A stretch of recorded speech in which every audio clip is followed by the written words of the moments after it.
Ang kwento ni Tomby.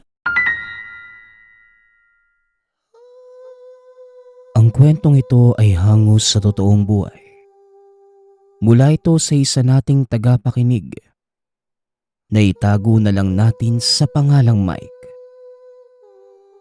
Taong 1986, probinsya ng Davao. Ang pagtutulungan ng pinakamabisang paraan upang makaahon sa buhay. Kadalasan, ang pagiging matulungin sa kapwa. Nakabubuti sa ating sarili ngunit sa tampok nating istorya. Ang layuning tumulong sa kapwa ang nagdala sa ating bida sa malagim na pangyayari. Uy, paring Mike, kailan natin pupuntahan yung liblib na barangay? Di ba, nung nakaraang taon pa dapat tayo pupunta doon? Kaso nga lang, naudlot dahil nga may inuna tayo. Tanong ng kaibigang si Hector. Ngayong taon, balak nating pumunta doon, di ba? Nakasulat na yun dito sa may listahan ko. Kaya naman hindi na pwedeng baguhin pa, ha? Planado na natin yon. Nakausap ko na rin yung kapitan sa barangay na yon, kaya naman nakakahiya kung hindi tayo tutuloy, di ba? Wika ng isa pa na si Luisa. Napakamot naman ng ulo si Mike at kagad sinagot ang mga kaibigan. Sino ba kasing nagsabing hindi tayo tutuloy ngayong taon? Di ba nga planado na?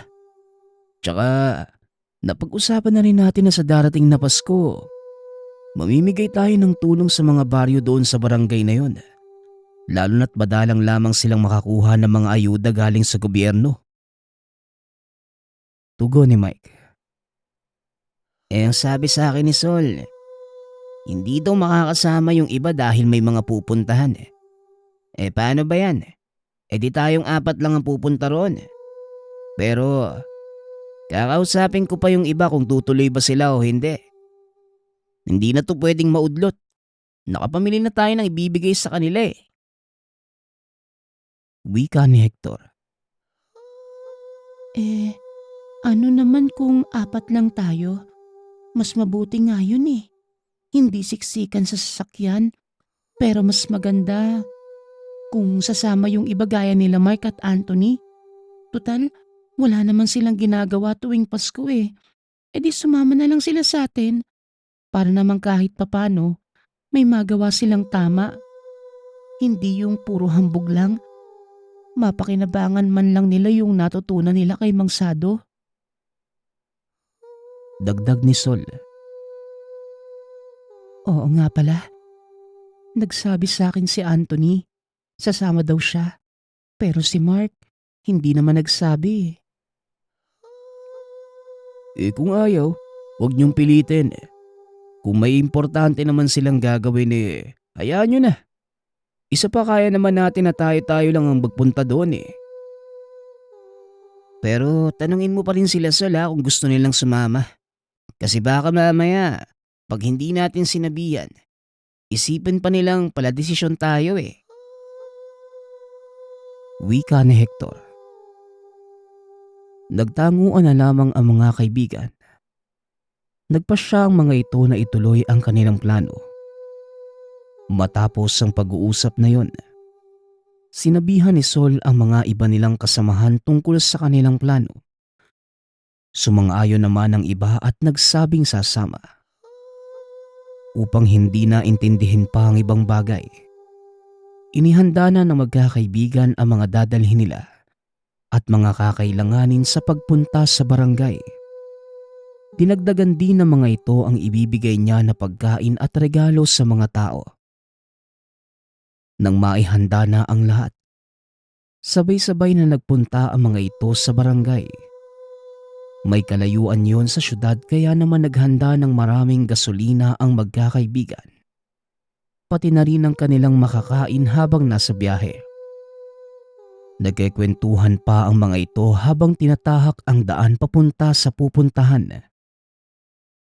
Hanggang sa Bigla na lamang nasiraan ang mga ito ng sasakyan kaya naman nahinto ang pagbiyahe nila. Ano ba naman kasi yan? Nakakainis naman. Napakalayo pa naman ang biyahe natin. Tapos ganitong mangyayari, masisiraan lang tayo. Mamaya, gagabihin na tayo sa pagdating doon.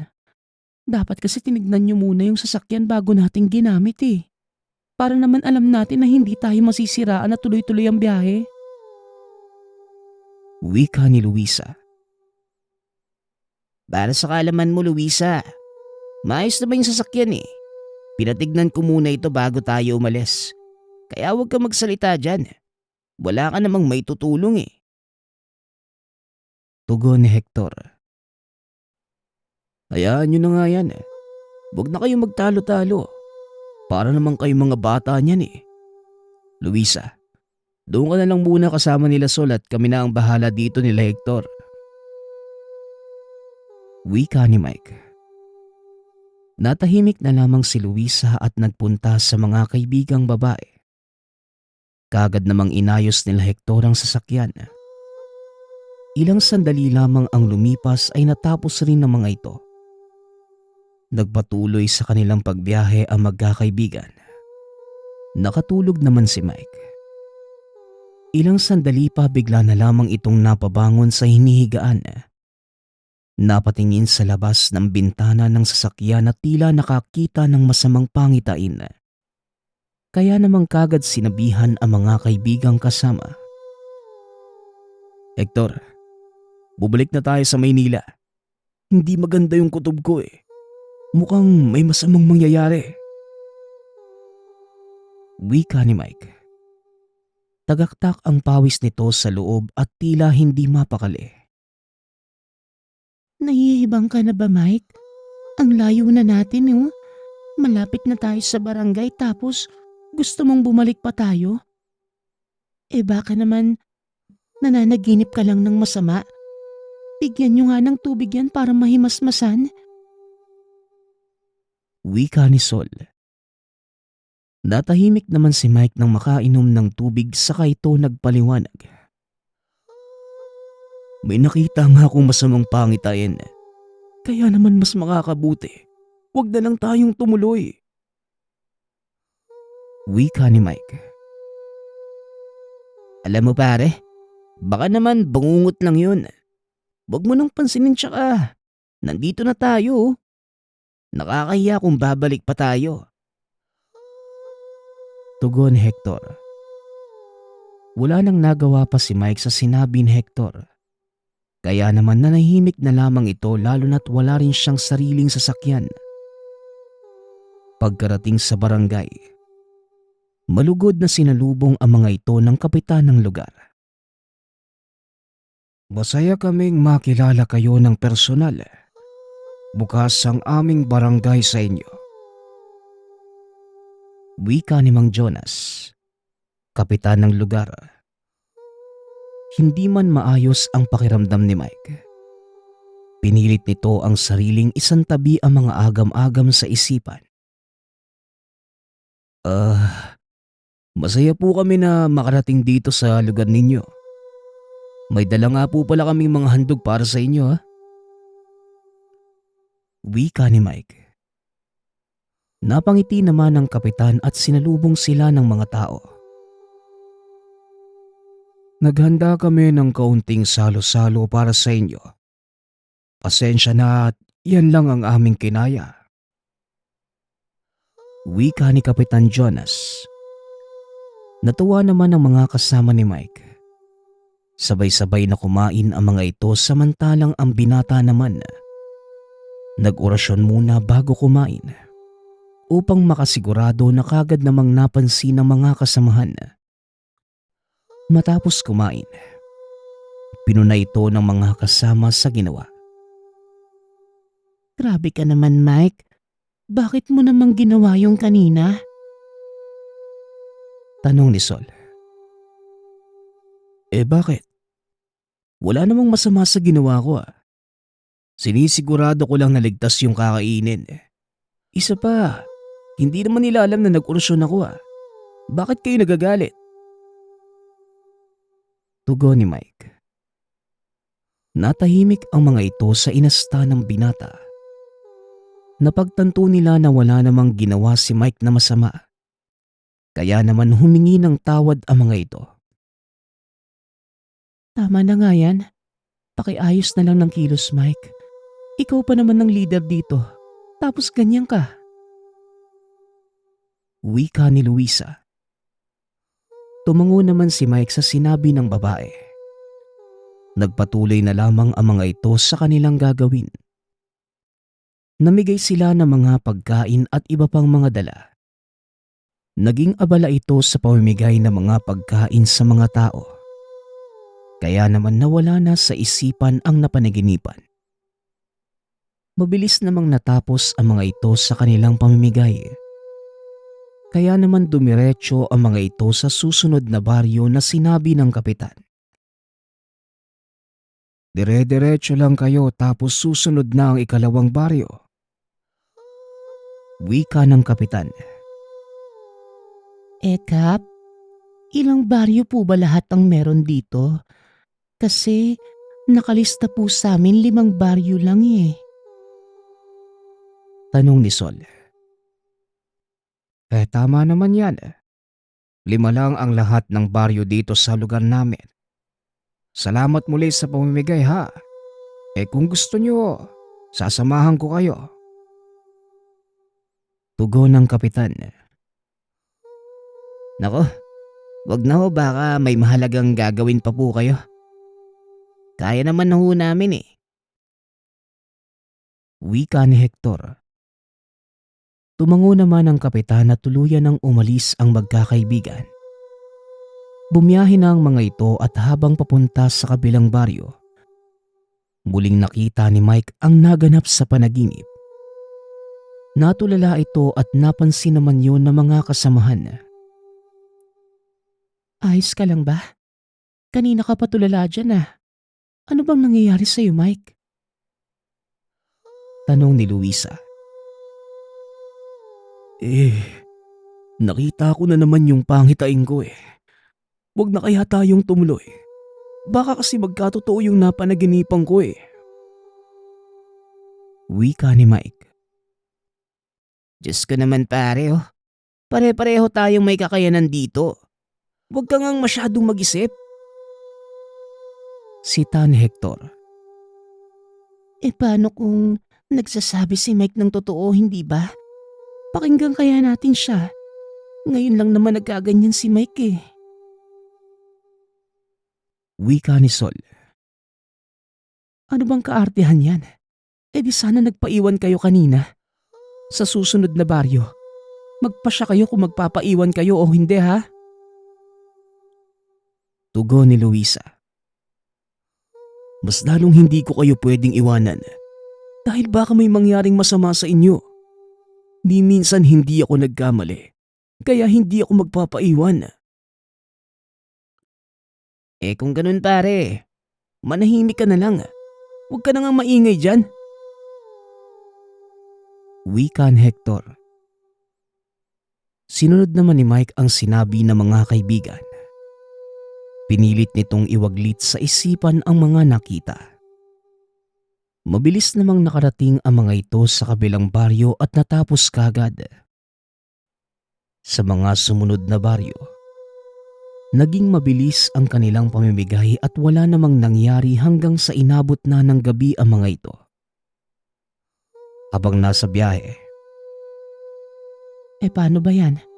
Malayo pa yung susunod na baryo. Anong gagawin natin? Babalik ba tayo o tutuloy?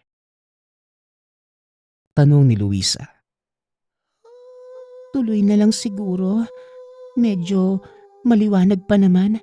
Mabilis naman tayong matapos eh. Tugon ni Sol. Sumang-ayon naman ang mga kasamahan sa sinabi nito. Hindi nagreklamo o nakipagtalo ang mga ito bagkus tuloy-tuloy lamang. Ilang sandali ang lumipas habang nasa biyahe ay nakatulog na ang mga ito. Maya-maya pa, laking gulat nila nang bigla na lamang huminto ang sasakyan. Kagad nagising ang mga ito dahil sa nangyari. Nako, nasiraan yata tayo ah. Bumaba muna kayo, titignan ko lang yung gulong. Wika ni Hector. Kagad namang bumaba ang mga ito at napagtanto nilang pumutok nga ang gulong. Dali-dali naman itong pinalitan ng mga kalalakihan. Ngunit nang mapalitan ay hindi pa rin ito umaandar. Nako, mukhang makina yata yung tama ng sasakyan pare ah. Mas mabuti sigurong tignan natin tapos yung iba pumasok na muna ng sasakyan. Mungkahi ni Mike. Kagad namang sumunod ang mga ito at dahil madilim na rin ang mga oras na yon, kaya nagmamadali sila Mike na maayos kagad ang sasakyan. Ngunit tila hindi pumapabor ang kapalaran. Habang nag-aayos ang mga ito, bigla na lamang umulan ng napakalakas. Kaya naman walang pagpipilian ang mga ito kundi ang manatili sa lugar na yon at matulog sa loob ng sasakyan. Parang ang malas naman yata ng araw na to. Hindi ko malaman kung maniniwala na ba ako sa sinasabi kanina ni Mike o hindi eh. Kasi mukhang nagkakatotoo na yung lahat ng sinasabi niya. Wika ni Luisa. Makikita ang pagkabalisa sa muka. Naku naman no, napakadumi naman ng mga isipan nyo. Masyado kayong kabado eh. Nangyayari naman talaga to. Sita ni Hector. Huwag na nga kayong magtalo dyan. Magpahinga na tayo. Bukas na lang natin intindihin kung paano to aayusin. Wika ni Mike. Natahimik ang mga ito sa sinabi ng lalaki at nagpahinga na lamang. Mahimbing na natulog ang magkakaibigan ngunit maya-maya lang nagising si Mike. Napansin niya na wala sa kinuupuan niya si Mark. Kaya naman dali-dali itong sumilip sa labas. Sa pag-aakalang umihi lamang ito o nagpahangin. Ngunit wala itong nakita. Kaya naman mabilis na ginising ni Mike ang mga kasamahan niya. Anong oras pa lang ba, Mike? Bakit ka ba nanggigising dyan? Tanong ni Sol. Naalimpungatan pa ito sa ginawang paggising sa kanila ni Mike. Si Mark nawawala. Hindi ko naman siya makita sa labas. Wika ni Mike. Kagad namang napabangon ang mga kasamahan nang marinig ang sinabi ng binata. Baka naman lumabas lang o hindi kaya may tinignan lang. Hintayin na lang natin. Huwag nga kayo masyadong mag-isip ng masama. Wika ni Hector. Kumalma naman ang mga ito at hinintay si Mark.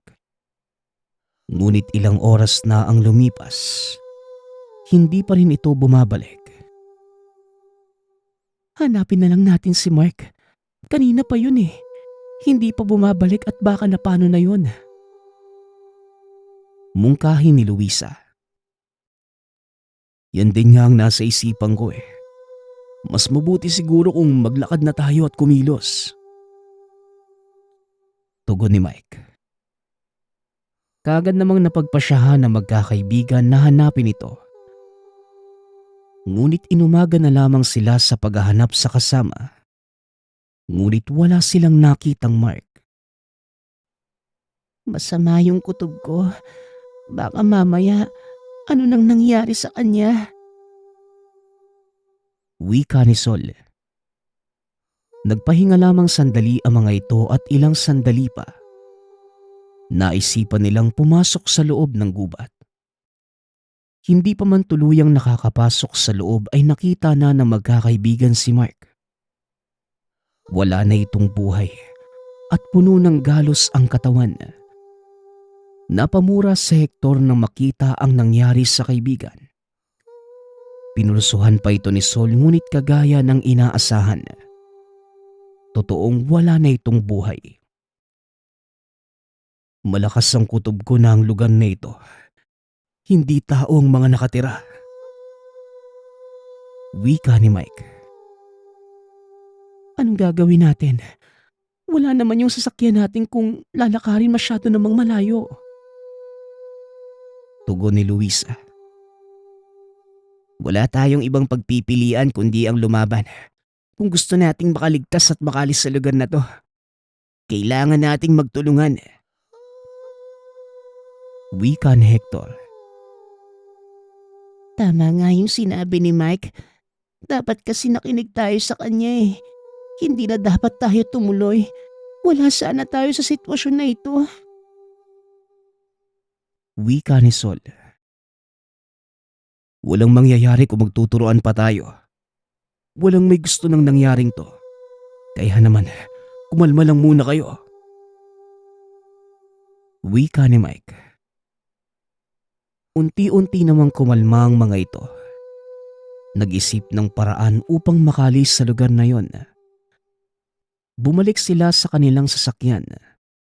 Kinuha ang mga gamit.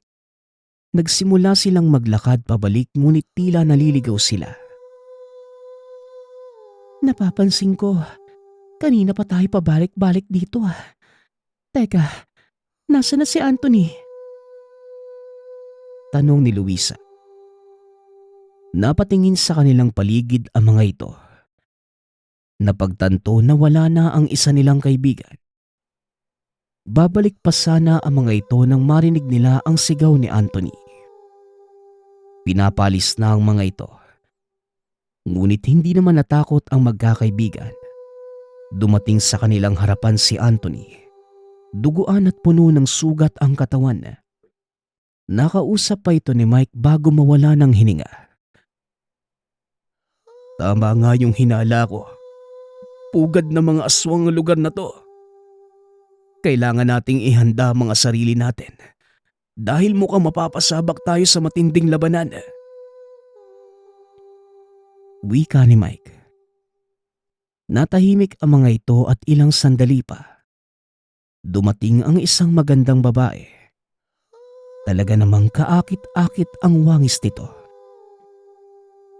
Nakita niyo na marahil ang nangyari sa inyong mga kaibigan. Alam namin na may tangan kayong dala at dayo. Anong ginagawa niyo sa aming teritoryo?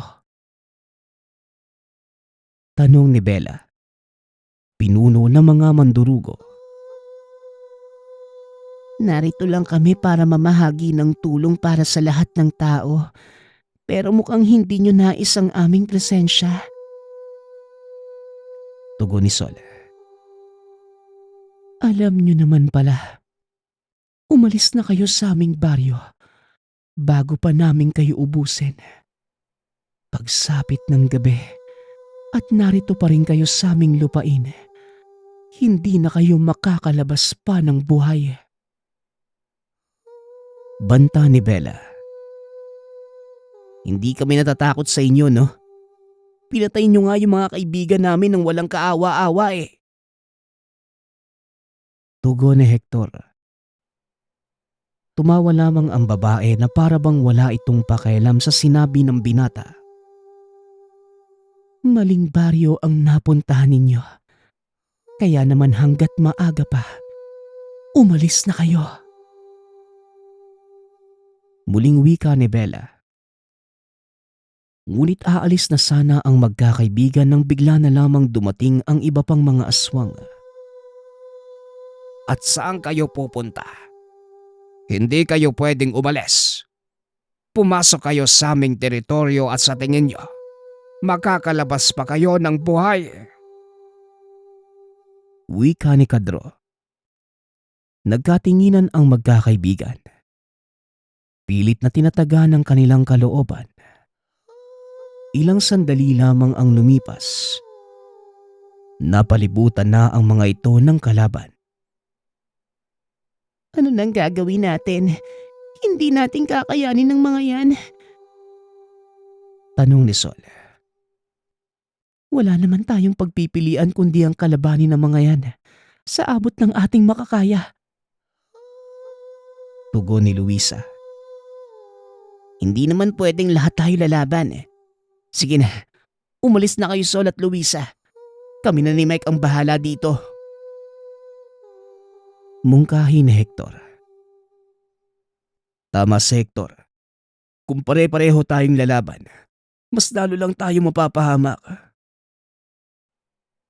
Ang sabi niyo magtulungan pero bakit kayo ganyan? Hindi namin kayo iiwan. Magkakasama tayong pumunta dito. Sabay-sabay din dapat tayong aalis dito. Tugon ni Sol. Wala namang nagawa pa ang dalawang lalaki nang manatili ang mga kababaihan. Hanggang sa nagsimula na ang labanan. Gamit ang mga kaalaman ay nilabanan nila Mike ang mga aswang. Ngunit hindi pa sapat ang bilang sa dami ng kalaban. Sinipa ni Mike ang aswang na muntik nang atakihin si Luisa. Unti-unting naubos ang mga kalaban. Ngunit pagod at sugatan na ang magkakaibigan. Kaagad namang nagsagawa ng orasyon ang mga ito upang pansamantalang hindi sila makita ng mga kalaban. Dali-daling tumakbo papalayo ang mga ito. Ngunit minuto lamang ang lumipas. Muli silang hinarang ng mga kalaban. Hinanda na ni Mike ang sarili. Kaagad itong gumamit ng itim na kapangyarihan kaya naman nabulabog ang mga kalaban. Inatake ang mga ito ng insekto ni Mike. Pumasok sa loob ng katawan at hindi na mapakali. Sige na, umalis na kayo. Susunod ako. Iligtas niyo ang mga sarili niyo kung ayaw niyong pare-pareho tayong mamatay. Wika ni Mike. Ngunit nagpaiwan si Hector sa tabi ng binata. Tinulungan ito ang kaibigan. Samantalang ang dalawa naman ay umalis na kahit labag sa kanilang kalooban. Hindi kita iiwan dito pare.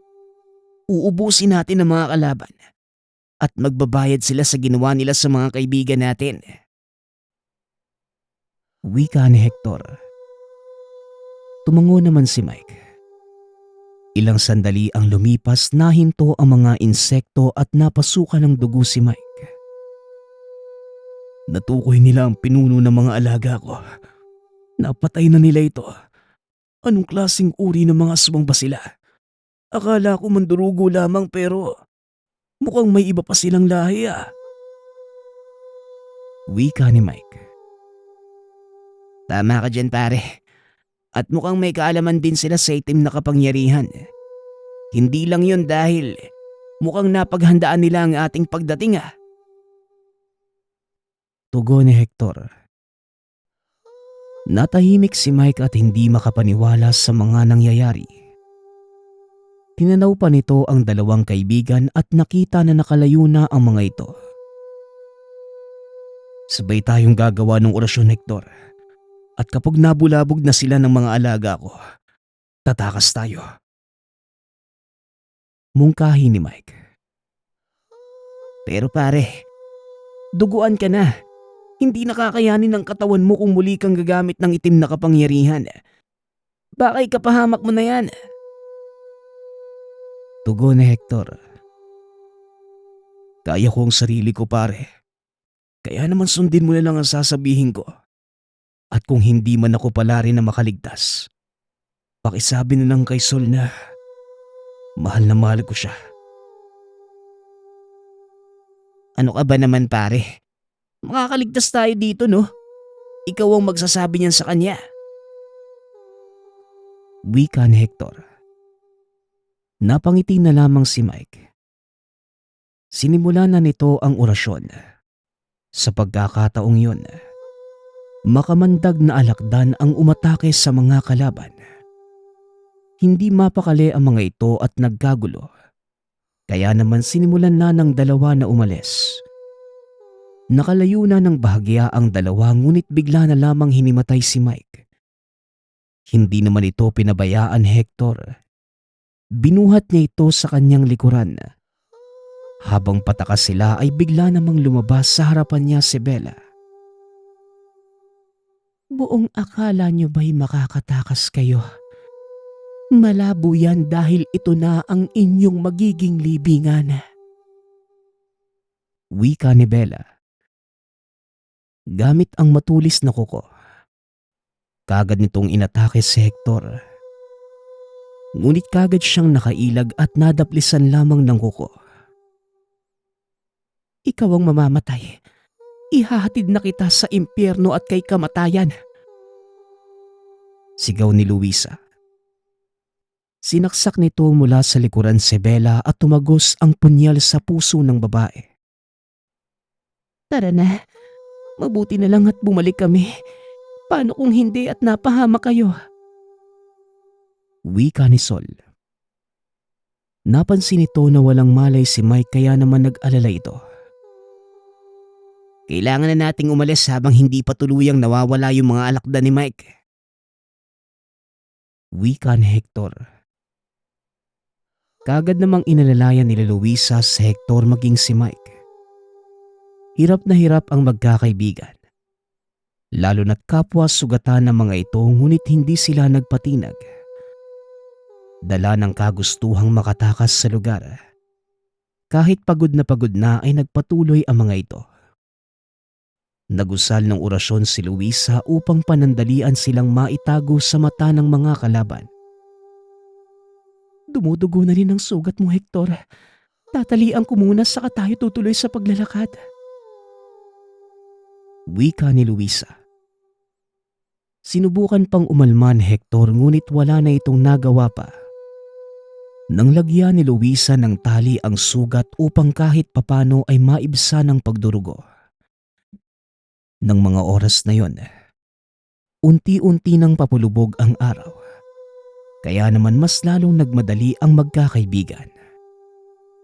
Nasa kalagitnaan na ang mga ito nang magkamalay si Mike. Laking pasasalamat ng tatlo dahil hindi ito napahamak. Ilang minuto ang lumipas. Nakarating na sa sumunod na baryo ang magkakaibigan. Nagkataon namang naroon ang kapitan ng barangay at nagulat ito nang makita na duguan ang magkakaibigan. Anong nangyari sa inyo? Bakit kayo sugatan? Teka, tulungan niyo ako mga kabayan. Sigaw ni Kapitan Jonas. Kagad namang dinala sa isang kubo si Hector at Mike na may malubhang sugat. Ako na po ang gagamot sa kanila. Ikuha niyo na lang po ako ng maligamgam at malinis na tubig. Bigyan niyo rin po ako ng bimpo. Wika ni Sol. Kagad naman itong nagamot ang mga kaibigan at nalayo sa kapahamakan. Muling nagtanong ang kapitan at kwento ni Luisa ang nangyari. Laking gulat ng kapitan dahil ang baryong kanilang napuntahan ay hindi na bahagi pa ng lugar. Nagpagaling ang magkakaibigan at sinama ang iba pa nilang kasamahang albularyo. Ngunit tila naglaho na ang mga tao sa baryong yun. Naging malaking parte ng buhay ng magkakaibigan ang nangyari. Tinanaw nila yon bilang aral at laking pasasalamat sa Diyos. Dahil nakaligtas sila mula sa kapahamakan. Magpasa hanggang ngayon. Ilang taon man ang lumipas. Hinding-hindi pa rin nakalimutan ni Mike ang nangyari. Nang muntikan silang maubos nang dahil lamang sa malagim na Pasko. Ang susunod nating kwento ay mula sa isa nating tagapakinig. Naitago na lang natin sa pangalang Maret. Taong 1976. Negros Occidental. Nang mga panahong yon kasalukuyang usap-usapan sa lugar ang patungkol sa pagkalunod ng isang matagal ng mangingisda. Karamihan sa mga nakakita, nagtataka kung paano nangyari ang insidente dahil batikan na ito sa trabaho. Meron namang mga nagsasabi na baka nakatagpo ang mangingisda ng isang San Telmo. Kapag naririnig ni Maret ang salitang San Telmo, naaalala nito ang kwento ng yumaong lola patungkol sa elemento. Narinig man ang buong istorya, Ngunit hindi naman lubos na naniniwala dahil napaka-imposible namang magkaroon ng ganito. Kaya naman, hindi na niya inintindi ang mga haka-haka. Naniwala na lamang na baka nalunod ang mangingisda dahil nagkaroon ng disgrasya. Sa abalang mundo ni Maret, hindi na niya pinaglalaanan pa ng maraming oras ang kung ano-anong bagay. Bagkus, nakikinig lamang ito ng panandalian at pagkatapos, lumalabas din naman sa kabilang tenga. Si Maret ay mag-isang nagtataguyod ng 3 anak. Sapagkat 2 taon na ang nakalilipas magmula ng bawian ng buhay ang asawa dahil sa labis na pag-inom. Kaya naman wala itong ibang pagpipilian kundi buhayin ang mga naiwang anak. 4:00 pa lamang ng umaga, nasa labas na ng tahanan para pumunta sa paniderya na pinag-aangkatan ng tinitindang pandesal. Kapag naubos naman, diretsyong nagbabahay-bahay at nagbabakasakaling magkaroon ng labada. Paminsan-minsan, nagagawa na rin itong magtinda ng mga itinanim na gulay sa sariling bakuran. Sa ganitong paraan umiikot ang mundo ni Maret. Nakakapagod ngunit kinakaya na lamang para sa mga anak. Isang madaling araw, napabalikwas sa higaan si Maret dahil sa naalalang kinakailangan na maaga pa lamang makakuha na ng panindang pandesal. Kaya diretso itong lumabas ng tahanan. Malayo-layo pa ang lalakarin papunta sa lugar. Kaya naman nagmadali na si Maret. Isa sa mga kailangang daanan ay ang napakalawak na ilog. Kahit madilim, binabaybay ito ni Maret para may maitinda. Dahil ang lokasyon ng paniderya ay kaharap lamang ng ilog, naging maayos naman ang pagtawid ni Maret. Pagkarating sa panaderya, napansing sarado na ito. Kaya naman dahan-dahan siyang bumulong sa siwang ng pinto kung pwede pa bang makakuha ng tinapay. Sa mahinang boses, may sumagot na walang luto dahil ubos na ang harina. Kaya naman, umalis na lamang si Maret at naglakad na pauwi. Nang magawi sa ilog, may nakita itong liwanag na papalapit. Napahinto at pinagbastan niya ito. Ngunit nakapagtatakang hindi niya maaninag kung sino ang may hawak. Bigla na lamang naging mabilis ang paglapit ng liwanag kay Maret. Nang akmang dadapa na sana para maiwasan ito, lumihis ng ikot ang apoy. Pumunta sa puno ng saging sa may ilog at nagpaikot-ikot. Dahil sa hindi malaman ni Maret kung anong elemento ang nakita at baka mapano siya, dali-dali itong naglakad papalayo at umuwi ng tahanan.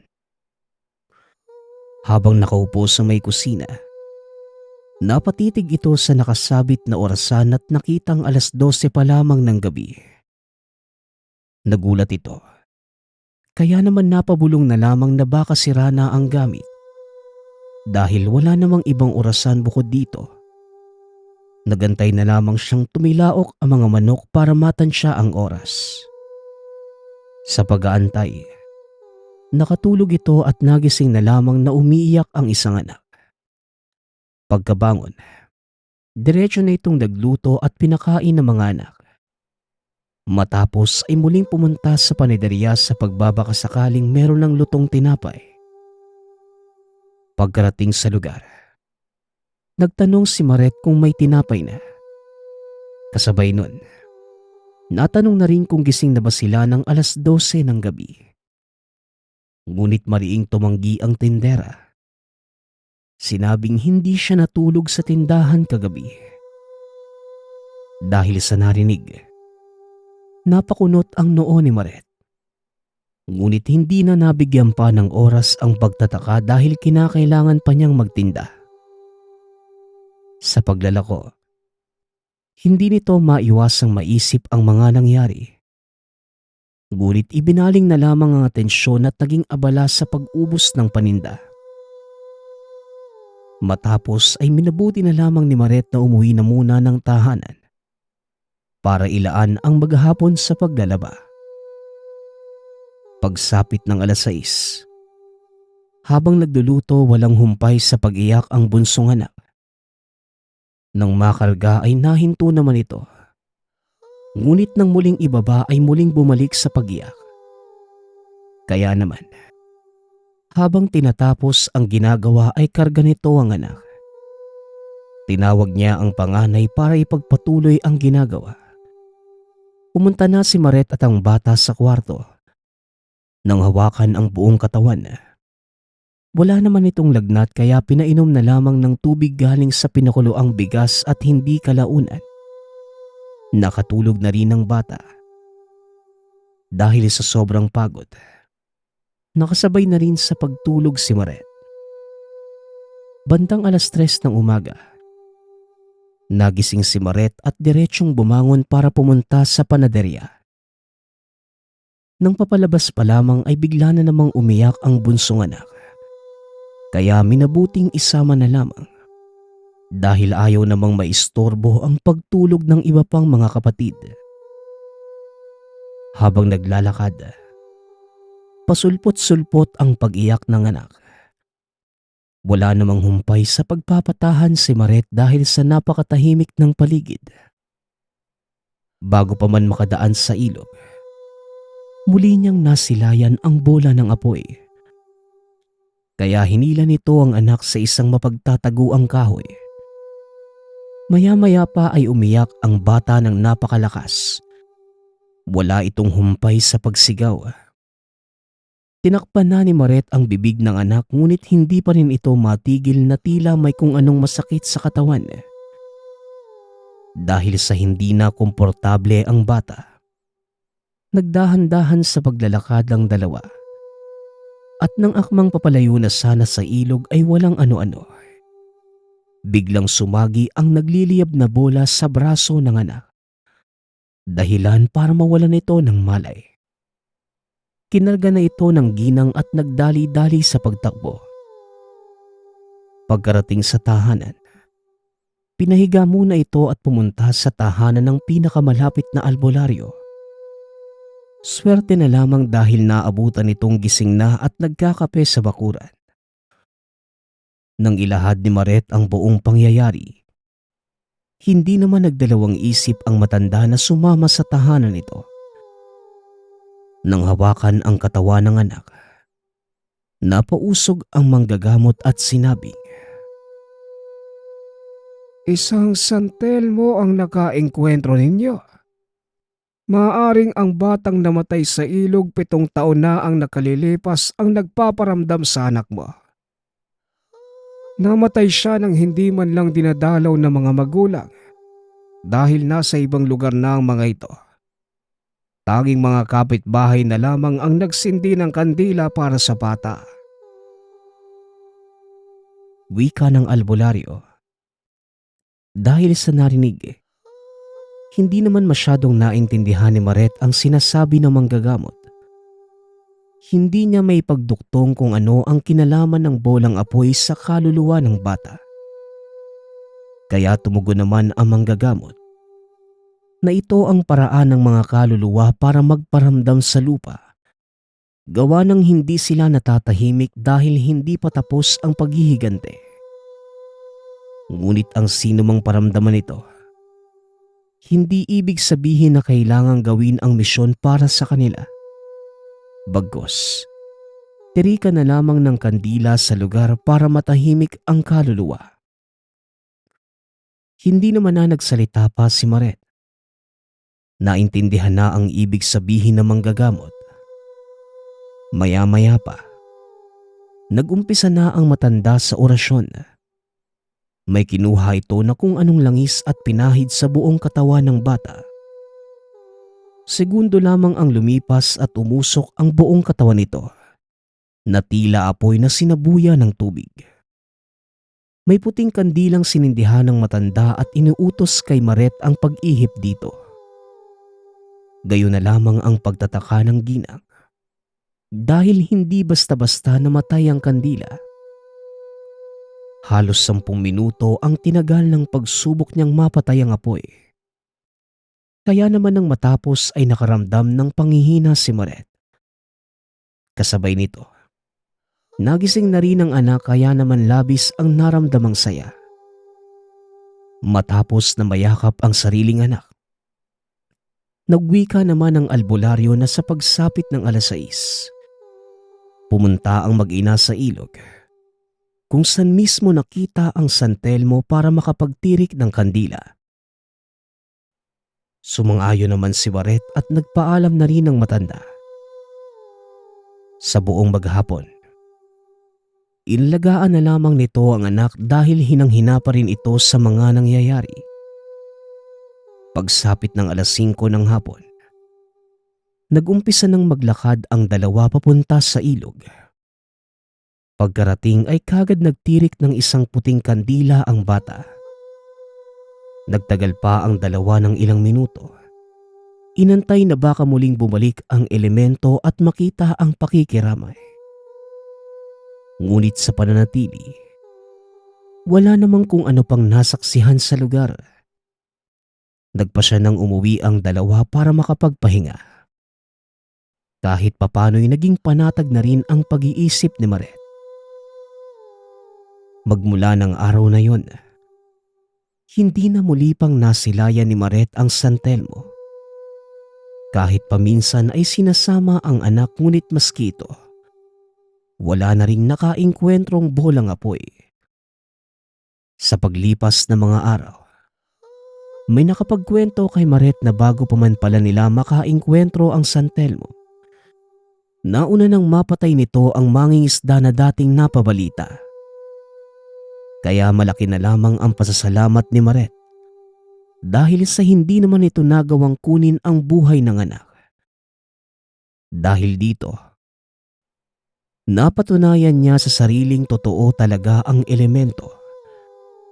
Kaya naman magmula nang mangyari ang lahat ng yun, magpasa hanggang ngayon, patuloy pa rin na dinadala ni Maret ang engkwentro sa San Telmo. Ang huli nating kwento ay mula sa isa nating tagapakinig. Naitago na lang natin sa pangalang Badong.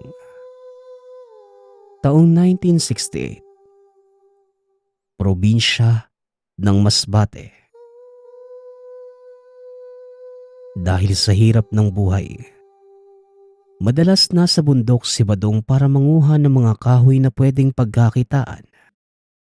Mabenta naman ito lalo na sa pinagdadalhan niyang mga kainan ngunit madalas hindi pa rin ito sapat para ipangtusto sa semanahang pagbili ng halamang gamot na pinapainom sa lola.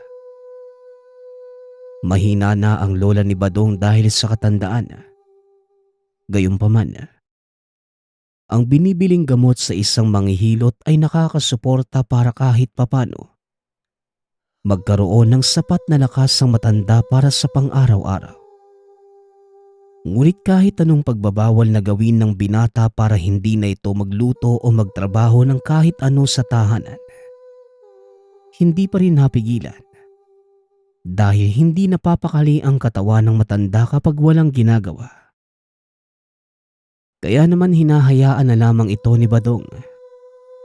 Sinasamantala na lamang para makapagtinda. Sa baryo, isang bundok lang ang pinupuntahan ni Badong at yun ang bundok na kung ilarawan ng nakararami ay misteryosong bundok.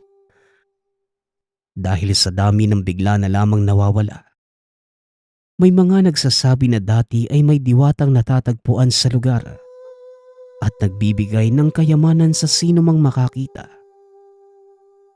Napakadami ng kung ano-anong istorya ngunit hindi na ito nagawa pang pansinin ng binata.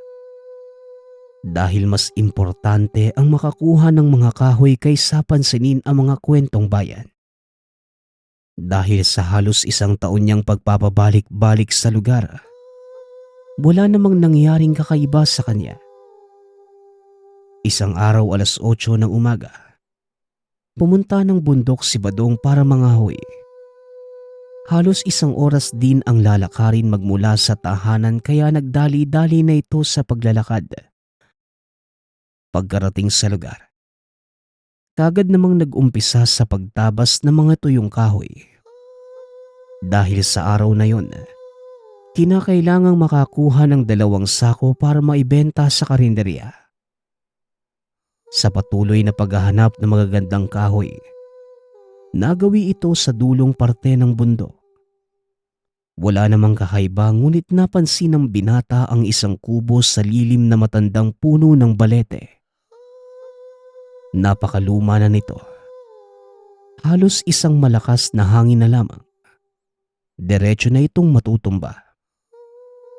Dala ng kuryosidad, nilapitan nito ang binata. Pagkapasok ay bumungad ang mga posting punong-puno na ng mga anay. Ang tanging matatag na lamang sa loob ay ang higaan at ang nasa ilalim na baul. Dahil baka may umuwi pa sa lugar, kaya hindi ginalaw ni Badong ang mga gamit at diretso nang lumabas. Nagpatuloy na lamang ito sa ginagawa at nang matapos ay diretsong umuwi. 12:00 ng tanghali. Pagkarating sa tahanan, tamang-tama lang ito para maibilad ang mga ititindang kahoy kinabukasan. Habang abala sa paglalatag, tinawag na ng lola para mananghalian. Kagaya ng dati, masayang nagsalo ang maglola at pagkatapos, si Badong na ang nagboluntaryong maghugas ng mga pinggan. Pagsapit naman ng 3:00 ay nagumpisa na ito sa pagsisibak ng mga kahoy para matansya ang bawat sukat ng kada bigkis. Nang sumunod na oras hanggang sa magdamag, naging normal naman ang kalagayan sa tahanan. Kinabukasan 5:00 pa lamang ng umaga, nagumpisa nang maglakad si Badong papuntang karinderya. Pagkarating sa lugar, kagad na iniabot sa may-ari ang mga raha dahil ito ang gagamitin sa pagluluto. Bago pa man magpaalam si Badong, nagwika ang may-ari ng, "Badong, hindi ba't alam mo ang misteryosong bundok dito sa lugar? Samahan mo ko, Badong. May kukunin lang tayo. Saglit lang naman, 100 piso ang kapalit." Wika ng amo. Dahil sa presyong narinig, nabuhayan si Badong. Napakalaki na ng halagang yon para may pangbili ng gamot ng lola. Hindi man alam kung ano ang kukunin sa lugar. Ngunit sumang-ayon na lamang ang binata dahil sa bibihira lamang ang ganong pagkakataon. Dumiretso na sa paglalakad ang dalawa. Hindi sila nag-uusap at napakaseryoso ng mukha ng kasama.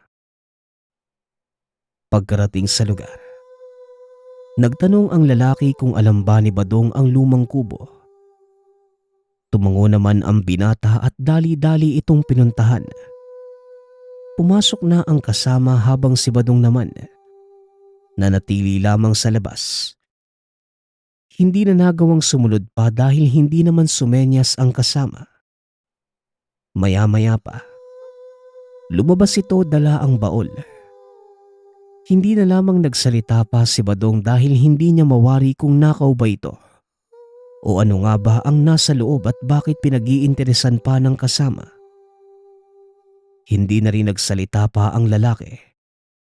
Diretso lamang sa paglalakad kaya naman sumunod na lamang si Badong. Pagkarating sa panaderya, kagad na inabutan ng bayad si Badong. Dali-dali itong nagpaalam at umuwi na para mabilhan ng gamot ang lola. Bago pa man makarating ng tahanan ay pumunta muna sa manghihilot. Matapos makabili ng mga gamot, labis na ginhawa ang naramdaman ni Badong dahil halos pang 1 buwan pang konsumo na rin ang nabili. Nang makauwi, magiliw na pinakita sa lola ang dala at natuwa naman ng matanda. Sa maghapon ay hindi na muna nagtrabaho pa si Badong dahil marami pa namang perang natira. Pagsapit ng 6:00 ng gabi, hindi mapakali ang lola ni Badong. Para itong may hinahanap na kung ano, kaya naman nagtanong ang binata para naman matulungan sa paghahanap. Ngunit tinitigan lamang siya ng lola sabay ngumisi. Hinayaan na lang ni Badong ang matanda at nagluto na lamang sa kusina. Nang akmang magyayaya na sana para kumain ng hapunan, biglang tumakbo ang lola papalabas ng tahanan. Nanlaki ang mga mata ni Badong dahil sa tila bigla itong lumakas. Nagdali-dali na rin sa paghabol ang binata. Walang humpay sa kakatakbo ang matanda. Halos maubusan na rin ng hininga si Badong, ngunit nagpatuloy lamang ito hanggang sa makarating ang dalawa sa kubo sa bundok. Dito na napaupo ang binata. Hindi na niya kinaya ang pagod. Wala pang 1 minuto ay napatayo na ito dahil sa nakitang pumasok ang matanda sa kubo. Sinundan naman ni Badong at nagulat nang makita ang lola at ang lalaking kumuha ng baol na nasa kawayang upuan. Nakatitig ang mga ito sa kawalan. Ngunit ang nakakatakot, may isang nilalang na nagbabantay sa dalawa. Napakaitim ng buong katawan. May napakanipis na buhok, bilugang mga mata at higit sa lahat, may matatalim na ngipin. Dahil sa nakita ay hindi makagalaw si Badong sa kinatatayuan. Walang ano-ano ay nilapitan siya ng nilalang. Bumulong na hanapin at isauli ang nawawalang baol. Dahil sa sobrang takot, kumaripas ng takbo ang binata para pumunta sa tindahan. Pagkarating sa lugar, inilahad ang buong pangyayari at kagad na iniabot ng asawa ang baul. Sasama pa sana ito. Ngunit hindi na ito pinayagan pa ni Badong dahil mapanganib ang pupuntahan. Dali-dali na sa pagtakbo si Badong. Pagkarating sa kubo, sa mabilisang paraan, iniabot ang dalang baul. Kinuha namang kagad ng nilalang at kasabay nito. Itinulak ang lola at ang kasamang lalaki papalapit kay Badong. Parehas na wala sa sarili ang dalawa kaya nataranta ang binata kung papaano isasama pa uwi ang mga ito. Kaya naman naisipan ni Badong na hawakan na lamang sa parehong kamay at hinila. Sa unang subok ni Badong, sumunod naman ang dalawa at kung anong sabihin niya ay kusa namang sumusunod. Kaya mas napadali ang sitwasyon. Habang nasa daan, nagpasya ang binatang dalhin na lamang ang dalawa sa albularyo. Dahil wala nang ibang makakagamot dito. Maswerte na lamang dahil kahit gabi na, tinanggap pa rin sila ng manggagamot. Habang pinagmamasdan ng dalawa, napawika na lamang ang matanda ng, Minsan talaga sa sobrang paghahangad ng tao sa yaman, hinahamak ang lahat. Ginto ng itim na engkanto ang pinagtangkaang kuhanin ng kung sino man dito sa dalawa. Ngunit mali ang kanilang naging paraan dahil hindi naman binibigay ng nilalang ang ginto ng basta-basta. wika ng albularyo. Dahil sa narinig, inihayag na ni Badong ang buong pangyayari at ito ang naging basehan ng manggagamot sa uri ng dasal na ipapataw sa dalawa. Dahil mabagsik ang nakaengkwentro, nabanggit ng matanda na kinakailangang manatili ng dalawa sa tahanan para tuluyang maputol ang parusang dulot ng nilalang. Sumang-ayon naman si Badong. At nang matapos naman sa pagdarasalang matanda, minabuting tawagin ang asawa ng lalaki. Hindi naman tumanggi pa ang asawa at sumama na kay Badong papunta sa tahanan ng albularyo. Pagkarating sa lugar, hindi naman sobrang nagulat pa ang babae. Dahil dati niya pa alam ang pwedeng kahinatnan ng pagtatangka ng asawa. Lumipas pa ang 1 linggo. Tuluyan ng umayos ang lagay ng dalawa. Ngunit ayon sa manggagamot, walang kasiguraduhan na babalik pa ang mga ito sa dating pag-uugali. Bagkus, kahit papano'y magkakaroon na rin ng problema sa pag-iisip dahil sa napakahirap tanggalin ng sumpang ipinataw ng nilalang. Magmula ng araw na yon, kagaya ng sinabi ng manggagamot, hindi na talaga nakabalik pa ng dati ang dalawa. Madalas na mapagkamalang baliw dahil sa pabigla-biglang paggalaw na hindi naaayon sa isipan. Labis naman ang pagsisisi ni Badong dahil sa pagnanais na kumita ng malaki. Ang lola naman niya ang naging kapalit. Samantala, magpasa hanggang ngayon. Nasa maayos namang kalagayan si Badong ngunit sariwa pa rin sa alaala nang minsang makasaksi ng baul ng itim na engkanto. Nagpapasalamat nga pala ako sa nagpadala ng ating kwento. Nawa ay nagustuhan niyo ang inyong napakinggan. Nagpapasalamat din ako sa lahat ng sumusuporta sa ating channel. Nawa ay patuloy niyong suportahan at pakinggan ang ating mga kwento. Hanggang sa muling pakikinig. Paalam.